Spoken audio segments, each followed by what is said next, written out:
Keiko from Brooklyn Shoe Space. It is Shoe Talks Quarantine Edition, late night version.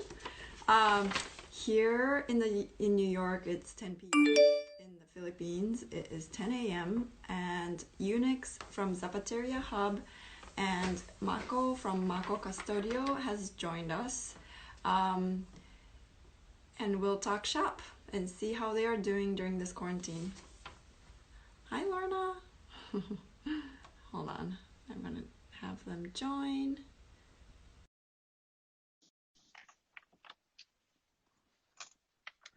It's actually my first time meeting Unyx face to face. I've met Maco. Hi.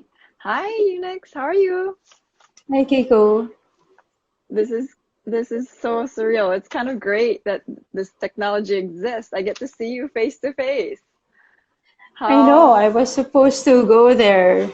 The plan was I'll be joining Amanda's workshop on July, but seems like plans will change, right? How are you? Yeah, we'll see. Good. How are you? Like, how many weeks have you been quarantining? Or have you been 2 months now. 2 months. Yes, so we call it enhanced community quarantine. It's not like total lockdown. We can still get out to buy groceries and for other basic stuff, but yeah, a lot of the non-essential businesses are closed. Even ours, we've not been operating for 2 months now. Wow. But like right now, I'm here at our hub, so and I'm with some of my team at the moment to do some of our errands. Okay. Oh, that's great.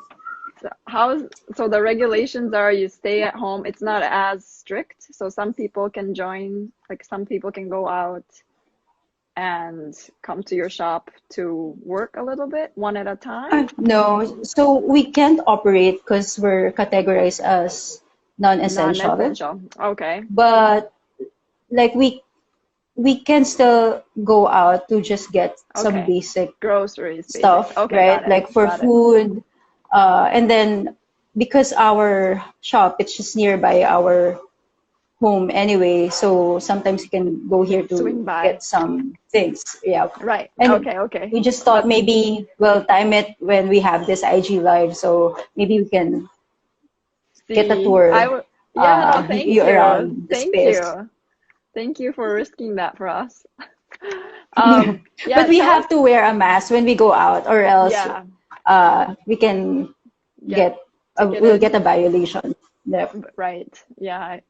Tell us a little bit about Zapateria Hub and how Maco is a part of it. So you met Maco, was it last year? Yes. I told him to meet you. So, well, we're a creative hub on footwear and design development. One of the mission really is we want to nurture the next generation of footwear makers and designers because we want to pass on the heritage of shoemaking. We're based in Marikina City, Philippines. It's the shoe capital of our country.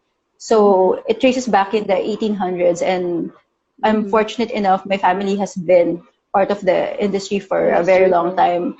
And I just felt that, well, we need to pass on the know-how, the wisdom to the new generation, and it doesn't have to be within the family.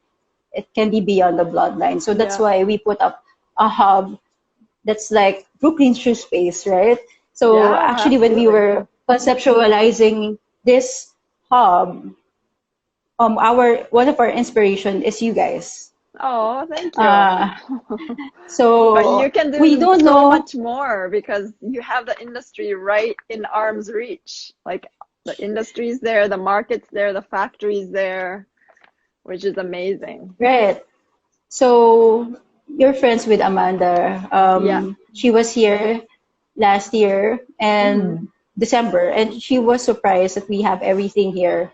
So we're fortunate with that fact. We still have leather, all the things that you would need, equipment, materials, and we still have a few of our very best artisans, and we have plans. The industry have plans to train a new set of makers too. Okay. So yeah, it's thriving. It's not as big as before, well, in general, like when we talk about the global economy, anyway, it shifted the to somewhere else, but manufacturing. now it Yep. feels like it's gonna come back, and we're Yeah. gonna do like more developing our local industries because of Local what's industry. happening right now. Right. What's great about what I see from Instagram and what I know of you guys is that you nurture the designers, and you also have a set of factories that you can introduce them to or have them work with, and then also all the way to sales, which is like a big thing for designers. So you also do collectively a shop where you can sell together. Is that right? Yes, that's right. So we, as a hub, our focus really is more on conducting learning programs and Okay. also taking on product development and working with the Okay. different manufacturers. Uh-huh. So here, not a lot of the manufacturers would want to take on complex designs because they feel like there's a lot of investment if they take on it. But Yep. we're here to take on the experiment and the R&D first, and then we can transfer the know-how to the partner factories. factory. Oh, that's great. So, and then as a collective, some of them, they have it made here, and then we come together as one, and we join, either we sell online or we join this upscale bazaar. It's just once in a year. But it seems like it's gonna change a bit because of what's happening right now. But how are you? Right. I think Maco has joined us. It's his birthday, by the way. Happy birthday, Oh, Maco. happy birthday. We call him Mako, but it's Maho, kind of. Maco, it's Maco. Maho. Yeah. Happy birthday. For us, yes, we've been quarantining about 7 weeks now, 6 weeks. It's tough. As you know, I love a community. As much as I like to work, solo, the community, our space is basically a community, so it's a little bit hard to not have that, and then the space to not be open. But everybody is in the same boat, so I can't really complain. It's just, now it's about, okay, survival. How do I, it's a very expensive storage at the moment, so Yeah, it is. It is. yeah, New York City real estate is crazy. So that's something to think about. But I'm holding in there every day, and I'm hoping I'm gonna start some shoemaking here as well. I've been pattern making sometimes, but now I got busy with this daily chatting. So I've been slacking off on the patterning, but I will be starting lasting very soon, actually, to make some shoes. I'm not as productive as you are. I think right now I'm more focused on, just really taking my time. I think there's a lot to take in at the moment. Yeah. I think not a lot know that even as entrepreneurs like us, right? We feel the burden and pressure as well as how we're gonna get through this, right? It's not just within this scenario, but like what's next afterwards. Yeah, no, absolutely. So I've been taking my time. Well, sometimes I feel bad because when I look around and see the other creatives and the entrepreneurs, they're super aggressive and super out there, and I feel like I'm taking so slow to digest. Right. But like, I mean, I'm feeding myself more information, and I want to focus on more on the strategy. I think right now I want to just use my energy to think of innovation or new business models that we can incorporate post pandemic. So that's where we put our energy. That is smart. But it's tough. I mean, it's tough. We even like, because we're producing. So from enhanced community quarantine, it's gonna be it has been extended to May 15. But afterwards, I think they're going to apply general community quarantine, meaning they're gonna open some more of the regulations so more people can come out. Yeah. But like a lot of the non-essential businesses are still not allowed.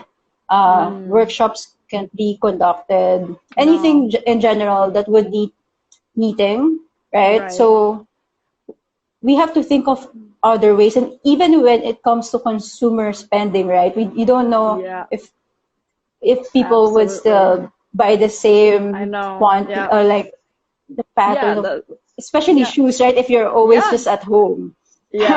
Yeah, and then, well, people could maybe buy online, but yeah, that's a little unpredictable for all the designers that you have. How many designers do you have at the hub?